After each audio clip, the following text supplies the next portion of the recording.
gerokai daugiau negu 10 rezultatyvių perdavimų. Dabar tos statistikos taip po ranka greitai neturime, tačiau tikrai buvo labai aktyvus žaidėjas pernai metų. Čia gerai vystoma tokia tokia paliekamas kamuolys Elivelto! Viskas tiesiog kaip iš natų.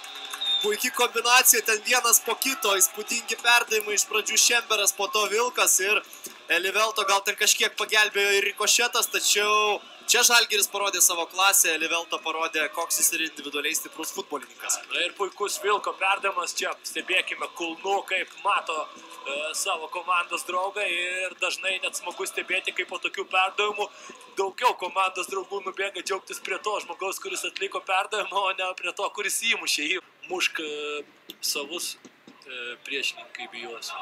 O čia šansas Vytautui Lukšai pabėgti.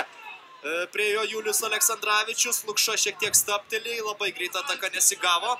Tačiau puikiai čia išmaudo Vytautas Lukša ir 2-0, vėliavėlė nepakelta, Elivelto dublis.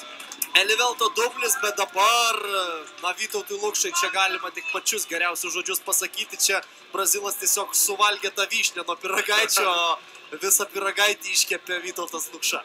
Tikrai taip, ir galima statyti už šį epizodą gyvam paminklą, turbūt. Puikiai, Lukša dar netempiamas buvo už marškinėlio, po to Elivelto 2-0.